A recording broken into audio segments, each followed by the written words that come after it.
السلام علیکم ورحمۃ اللہ وبرکاتہ۔ بحیثیت مسلمان ہمارا یہ کام ہے کہ ہم اپنے ایمان کی حفاظت کریں اور ہر لمحہ اس کی حفاظت کریں، اور اس کی حفاظت میں یہ چیز داخل ہے کہ ہم اس چیز کا خیال کریں کہ ہم کیا کہہ رہے ہیں، کیا سن رہے ہیں، کیا دیکھ رہے ہیں، کیونکہ ان چیزوں سے ہمارے جو اندر باطنی دنیا ہے اس پر بڑا افیکٹ پڑتا ہے، بہت اثر پڑتا ہے باطنی دنیا پر۔ آپ کیا دیکھ رہے ہیں وہ آپ کی سوچ کے اندر بلا محالہ آتا رہتا ہے۔ آپ کا دل جب کسی چیز کے خلاف آواز اٹھاتا ہے ضمیر کی صورت میں کہ غلط ہے، اس کو مت کرو، اور آپ پھر اس آواز کو دبا کر نفس کی سننا شروع کر دیتے ہیں، تو نفس کو آپ مطمئنہ سے گرا کر امارہ کے راستے پر گامزن کر دیتے ہیں، اور پھر انسان اسی کو کہتے ہیں کہ گرتوں سے گرتا ہو جاتا ہے، اسفل سافلین ہو جاتا ہے۔ الا الذین آمنوا، سوائے ان لوگوں کے جو ایمان لائے، وعملوا الصالحات، اور نیک کام کی، اور نیک کاموں سے مراد صرف یہ نہیں ہے کہ مصلی پر نماز پڑھنا، تہجد گزاری کرنا، فرائض دین پورے کرنا، اس کے اندر یہ معاملات بھی داخل ہیں کہ آپ اپنے نفس کی حفاظت کرتے ہیں کہ نہیں۔ اس لیے حضور صلی اللہ علیہ وآلہ وسلم کو جب مبعوث فرمایا گیا تو جہاں پر باقی فرائض عطا فرمائے گئے وہاں یہ بھی حکم تھا کہ وَيُزَكِّيهِمْ، ان کا تزکیہ کریں، ان کے نفس کو صاف کریں، ان کے نفس کو پاک کریں۔ اس لیے اللہ تعالیٰ نے قرآن کریم میں فرمایا کہ یا ایتھا النفس المطمئنہ، اے اطمینان والی جان، ارجعی الی ربک راضیۃ مرضیہ فادخلی فی عبادی وادخلی جنتی، کہ چل اپنے رب کی طرف ہے اطمینان والی جان، اور داخل ہو جا میرے بندوں میں، اور داخل ہو جا میری جنت میں۔ تو یہ اطمینان والی جان تبھی ہو سکتی ہے کیونکہ اطمینان گناہوں سے دوری میں ہے، اطمینان پرہیزگاری میں ہے، اطمینان گناہوں میں نہیں ہے، غلط فحش کاموں میں اطمینان نہیں ہے، وہاں تو خوف ہے۔ اور یہ جو تقوی والے لوگ ہیں، پرہیزگار لوگ ہیں، جو جب گناہ کر لیتے ہیں تو توبہ کر لیتے ہیں، یہی وہ لوگ ہیں جن کے بارے میں میرا رب نے فرمایا کہ لا خوف علیہم ولا هم یحزنون، کہ قیامت کے دن پر ان پر خوف اور غم کوئی نہ ہوگا، کیونکہ حدیث مبارکہ میں آتا ہے کہ اللہ تعالیٰ دو خوفوں کو جمع نہیں کرے گا، یعنی کہ جو دنیا میں اپنے رب سے خوف کرتا ہے، پرہیزگاری کا راستہ اختیار کرتا ہے، پھر اسے آخرت میں خوف نہیں ہوگا، اور اسی طرح جو یہاں بے پرواہ ہے وہ وہاں بے پرواہ نہیں ہوگا۔ تو اس لیے یہ جو موضوع ہے آج کا وہ ہے ہندی یا انڈیا کی سینما کے گانوں سے متعلق، یا ہندی موویز کے گانے، ہو سکتا ہے مجھے نہیں پتا کہ تامل، تیلگو، تلنگانہ اور اسی طرح اور جو زبانیں ہندوستان میں، بھوجپوری، اسی طرح بنگالی اور مختلف اور زبانوں میں جو موویاں بنتی ہیں اس کے اندر گانے ہوتے ہیں تو کیسے ہوتے ہیں مجھے نہیں پتا، لیکن ہندی گانوں میں یہ بات دیکھنے میں آئی ہے کہ اس میں شرکیہ الفاظ استعمال ہوتے ہیں، اور اکثر شرکیہ الفاظ استعمال کرنے کے لیے گانوں کی شاعری اردو میں ہوتی ہے، کہ کئی کہتے ہیں کہ بھئی صنم میں تیری عبادت کروں گا، صنم کو معبود بنا لوں گا، صنم کو پوجوں گا، اور یہ صنم کون ہے؟ وہ لڑکی جس کے عشق میں گرفتار ہے، اس کو یہ پوج رہے ہیں، استغفر اللہ العظیم۔ شرک ہے نا، یہ شرکیہ کلمات ہیں، اور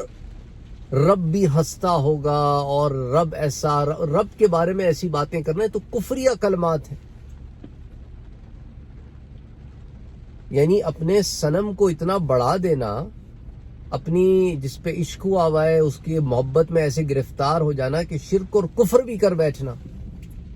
وہ ایسی ہے جیسے کہ وہ انڈیا کا ایک اینالسٹ ہے، وہ عمران خان کے اوپر بات کر رہا تھا، عمران خان پہ پچھلے دنوں، کہ جب وہ کپتان تھے 1992 کے ورلڈ کپ میں، تو Pakistan team used to look up to them and everybody used to look up to them, لیکن چونکہ وہ خود ہندو آدمی ہے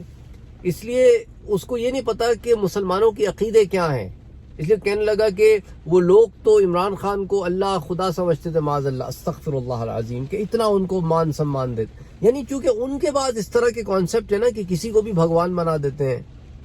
وہ چھوڑے پنڈت کی پادوکا جو ہوتی ہے نا، اس کی جو چپل ہوتی ہے جس کو وہ پہنتا ہے، اس کی تک پوجا کرتے ہیں،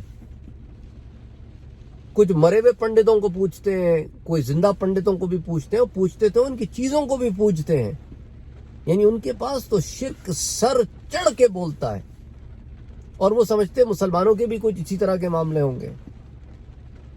تو اسی لیے آپ کو احتیاط کرنی چاہیے، ایک تو گانے ویسے بھی سننے نہیں چاہیے، اور وہ لوگ جن کو خبط ہے گانوں کا، وہ مسئلہ کیا ہوتا ہے، اس طرح کی الٹی سیدھی چیزیں سنتے. اچھا بعض گانے ان کے ایسے بھی ہوتے ہیں جو ان کے دیوی دیوتاؤں پہ ہوتے ہیں، یا تو وہ پورا گانا ان کی دیوی دیوتاؤں پہ ہوتا ہے، اس میں کوئی بھجن ہوتا ہے یا بھجن کے کچھ اشلوک ہوتے ہیں یا کچھ ایسے جملے ہوتے ہیں جو ان کے دھرم سے متعلق ہوتے ہیں، وہ گانوں میں داخل کر دیے جاتے ہیں، اور ہمارے وہاں مسلمان اس کو سن بھی رہا ہے اور گنگنا بھی رہا ہے، اس کو خبر ہی کوئی نہیں ہے. اس قسم کے معاملات ہیں. تو پلیز یہ کوئی لائٹ میٹر نہیں ہے، آپ اس کو اتنا ہلکا نہ لیں. ہمارے ہاں لوگوں کے ساتھ مسئلہ یہ، جب انہیں اس قسم کے معاملے پہ صلاح دی جاتی ہے، مشورہ دی جاتا ہے، کہتے ہیں او جی آپ جی بڑے سخت ہو گئے. جی ہم جی بڑے سخت نہیں ہو گئے، آپ سے کہہ رہے ہیں اپنے ایمان کی حفاظت کرو. جو کلمہ ہے نا، جو منہ سے الفاظ نکلتے ہیں، کلمات جن کو کہتے ہیں، اس کی جمع ہے یہ کلمات کفریہ الفاظ، کفریہ باتیں، شرکیہ باتیں، یہ نہ زبان سے نکالو، جانے انجانے بھی ان دونوں کیفیتوں میں نہ نکالو. یہ تو آپ کے ایمان کا مسئلہ آ گیا بھائی، یہ کوئی چھوٹی چیز نہیں ہے، ایمان تو اصل ہے. اس لیے اللہ تعالیٰ نے کیا فرمایا کہ وہ لوگ جو توبہ کرتے ہیں اور پھر ایمان لاتے ہیں اور پھر نیک کام کرتے ہیں، تو ایمان کے تابع ہیں نیک کام، بغیر ایمان کے نیک کام ضائع ہیں. تو بہرحال امید کرتا ہوں کہ آپ کے 6-7 منٹ میں نے لے لیے اور یہ تمہید ساری باندھی ہے، اسی لیے کہ خدا کے لیے ان چیزوں سے بچیں، کیونکہ جو گانے لکھ رہے ہیں یا جو گانے گا رہے ہیں ان کا تو شاید اس کے اوپر کوئی ایسا معاملہ نہیں ہے ان کے ہاں، وہ تو سب کچھ چلتا ہے ان کے ہاں، لیکن آپ کے ہاں تو سب کچھ نہیں چلتا نا. آپ تو اپنے ایمان کی حفاظت کرو. بہرحال اپنا اور اپنوں کا بہت خیال رکھیں، نماز کی پابندی کریں اور اپنے نفس کے اوپر ایک گرفت رکھیں. میں کیا کر رہا ہوں، کیا دیکھ رہا ہوں، کیا سن رہا ہوں، کیا بول رہا ہوں. اپنی صحبتوں کو، اپنی سنگتوں کو اچھا کریں، اللہ والوں کی صحبت اختیار کریں، گناہوں کی اور برائی کی صحبت سے بچیں، برے دوستوں سے بچیں، برے لوگوں سے بچیں، اچھی صحبتیں اختیار کریں، اچھے لوگوں میں اٹھے بیٹھیں تاکہ آپ کا ذہن اچھائی کی طرف گامزن ہو اور برائی سے بچیں، اور خود ایک قوت بنے کہ آپ لوگوں کو اصلاح کی طرف لے کر آئے انشاءاللہ تعالی.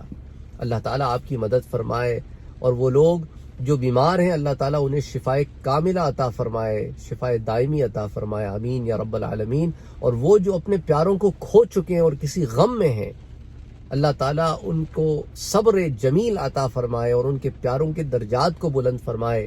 اور انہیں جنت الفردوس میں داخل فرمائے، اور ہمیں ان سے ملائے برزخ میں بھی اور آخرت میں بھی، اور انہیں برزخ کی زندگی میں بھی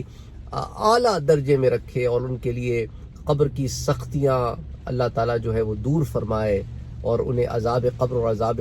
جہنم سے بچائے، اور ہمیں بھی عذاب قبر اور عذاب جہنم سے بچائے، اور ہمیں گناہوں سے بچائے اور نیکیوں پر گامزن رہنے کی توفیق عطا فرمائے، اور ہمیں حلال طریقوں پہ چلنے کی توفیق عطا فرمائے اور حرام سے بچائے، آمین یا رب العالمین. اللہم صلی وسلم وبارک علی سیدنا وحبیبنا وشفیعنا محمد صلی اللہ علیہ وآلہ وسلم.